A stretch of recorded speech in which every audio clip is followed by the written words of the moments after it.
का।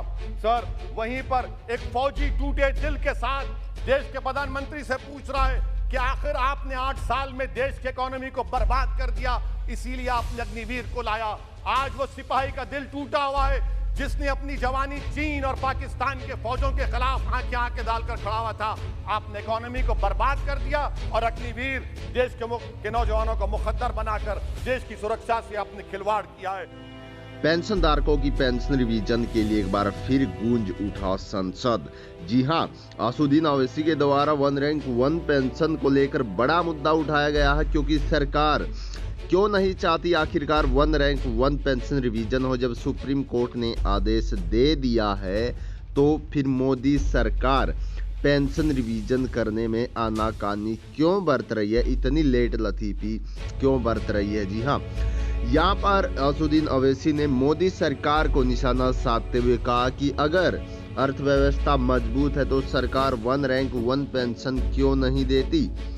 केंद्र सरकार पर ये सीधा ओवैसी का तंज यहाँ पर उन्होंने कसा और हमारे पेंशन धारकों के लिए दोस्तों बहुत ही बड़े स्तर पर आवाज उठाई गई है 1 रैंक 1 पेंशन पर, क्योंकि आप सभी को पता भी है कि सुप्रीम कोर्ट के द्वारा आदेश दे दिए गए हैं 1 रैंक 1 पेंशन जारी करने के। वहीं जो केंद्र सरकार है उसने पीसीडी इलाहाबाद को आदेश दे दिए, लेकिन अभी तक आगे की प्रक्रिया का क्या रहा उस चीज़ का किसी भी पेंशन धारक को या किसी भी चैनल वाले को नहीं पता।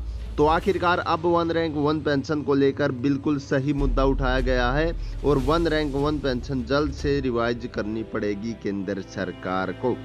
दोस्तों, ये पूरी वीडियो मैं आपको यहाँ पर दिखाऊंगा अब जो असदुद्दीन ओवैसी के द्वारा मोदी सरकार पर किस तरह से तंज कसा गया। तो वीडियो को अंत तक जरूर देखिएगा और अपनी राय हमें कमेंट बॉक्स में जरूर बताइएगा। बहुत ही इंटरेस्टिंग ये वीडियो होने वाली है आप सभी के लिए। तो वीडियो को स्टार्ट करते आप यहाँ पर देख सकते हैं। देश का वो ट्रक ड्राइवर जो नौजवान है आपसे सवाल कर रहा है, उसकी आमदनी 2014 से नहीं बढ़ी मगर उसके खर्चे डबल हो गए।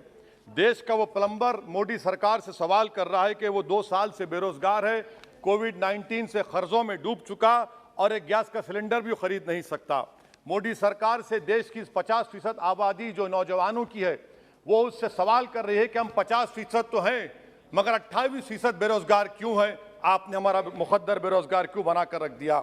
वो आज देश के आंगनवाड़ी वर्कर मोदी सरकार से सवाल कर रहे हैं कि हम 4,500 रुपये महाना में कैसे जिंदगी गुजारेंगे और साथ ही साथ हमको कहा जाता है कि हम फ्रंटलाइन वर्कर बनकर रहें। देश की माएँ आपसे सवाल कर रही है मोदी सरकार से कि उज्ज्वला योजना के सिलेंडर जो 2015 में कीमतें थी वो डबल हो गई, आज वो कीमतों को सिलेंडर को रिफिल नहीं करा सक रही हैं।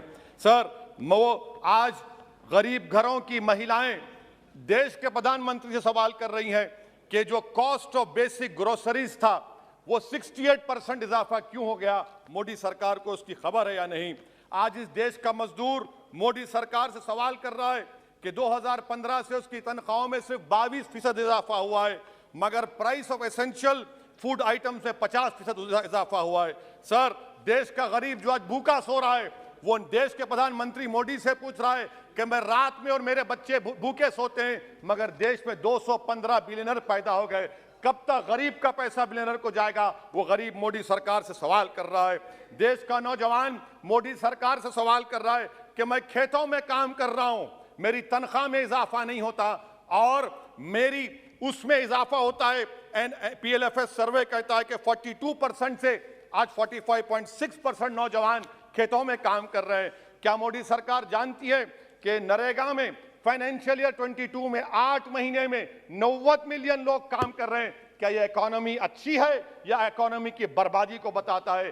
क्यों आपने अब तक 15 रियासतों को 4,700 करोड़ रुपये बकाया नहीं दिया मनरेगा? सर, वहीं पर एक फौजी टूटे दिल के साथ देश के प्रधानमंत्री से पूछ रहा है कि आखिर आपने 8 साल में देश की इकोनॉमी को बर्बाद कर दिया, इसीलिए आपने अग्निवीर को लाया। आज वो सिपाही का दिल टूटा हुआ है जिसने अपनी जवानी चीन और पाकिस्तान के फौजों के खिलाफ आंखें डालकर खड़ा हुआ था। आपने इकोनॉमी को बर्बाद कर दिया और अग्निवीर देश के नौजवानों को मुखद्दर बनाकर देश की सुरक्षा से आपने खिलवाड़ किया है। देश के मासूम बच्चे जो स्कूल को जाते हैं देश के प्रधानमंत्री से पूछ रहे हैं कि प्रधानमंत्री जी, आपने हमारे किताबों पर, पेंसिल पर पेन पर 18% जीएसटी क्यों लगा दिया? सर, देश के इकोनॉमिक एक्सपर्ट्स प्रधानमंत्री से पूछ रहे हैं कि हमने कानून बनाया कि कंज्यूमर प्राइस इंडेक्स 2 और 6% के दरमियान होगा, आखिर क्यों वो 7% हो गया? WPI 15% हो गया। सर, देश के 40 करोड़ गरीब से गरीब देश के प्रधानमंत्री को खुलकर जवाब दे रहे हैं और पैगाम पहुंचा रहे हैं कि इन्फ्लेशन करप्शन के बराबर है। वो 40 करोड़ गरीब देश के प्रधानमंत्री से कह रहे हैं कि आपकी सरकार में और यूपीए की सरकार में कोई फर्क नहीं है, इन्फ्लेशन उनकी नजर में करप्शन है। सर, देश के वो गरीब आदमी जो 95% एफडीज में डालते हैं, वो देश के प्रधानमंत्री से पूछ रहे हैं कि आपकी सरकार के गलत फैसलों से 7% इन्फ्लेशन की वजह से वो 3.5% पर एनम उनको लॉस हो रहा है। सर, वहीं पर देश के गरीब प्रधानमंत्री से पूछ रहे हैं कि हम आपकी गलत पॉलिसियों की वजह से आटा, बिस्किट, टूथपेस्ट कम खरीद रहे हैं। देश के वो लोग जो कर्जों पर घर और गाड़ी लिए थे, उनके 1% लोन इजाफा हो गया, क्योंकि आपकी तरफ से गलत पॉलिसियों की वजह से आरबीआई ने 0.9% बढ़ाया तो बैंक्स ने 1% बढ़ा दिया। इस देश का किसान मोदी सरकार से पूछ रहा है कि 31 पैसे के लिए मुझे state bank of India NOC नहीं देता है, मगर आपकी सरकार ने ऐसे बड़े बड़े डिफॉल्टरों को 1,45,240 करोड़ रुपए आपने राइट ऑफ कर दिए बैड लोन के लिए। देश का गरीब, सर आई एम कंक्लूडिंग, देश का गरीब देश के प्रधानमंत्री से पूछ रहा है कि आखिर वो कौन सा बड़ा सरमायादार है जिसका नाम ए से शुरू होता है, 14,000 करोड़ दिया जाता है, 12,000 करोड़ दिया जाता है, एनपीए होता है। ये कब तक ये स्कैम होगा? देश को बेवकूफ बनाते रहेंगे। Sir, FD rates 0.1% risen, but banks is making 0.8%. What is this? And in conclusion, sir, मैं खत्म करने से पहले याद दिलाना चाहता हूं कि हमारे फाइनेंस मिनिस्टर ने किसी एक बजट स्पीच में एक शेर पढ़ा था, यकीन हो तो कोई रास्ता निकलता है, हवा की ओट भी लेकर चिराग जलता है। मैं कहना चाहूंगा कि फाइनेंस मिनिस्टर साहिबा, आपने गरीबों के चिराग को गुल कर दिया, आपने दौलतमंदों की हवा में इजाफा कर दिया, आपने गरीबों के रास्ते पूरे बंद कर दिए। और शायर ने सही कहा था देश के प्रधानमंत्री के बारे में कि जो कहता था तारे तोड़कर लाऊंगा, जो कहता था तारे तोड़कर लाऊंगा, उसने आसमान ही गिरा दिया मुझ पर। सर, ये इनकी पॉलिसी है। सर, कंक्लूड कर रहा हूं, ये इनकी पॉलिसी। सर, खत्म करें।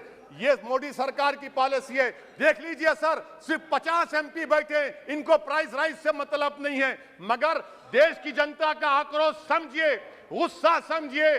आपको समझना पड़ेगा, आज गरीब मायूस है सरकार से। Thank you sir. Honorable member Shri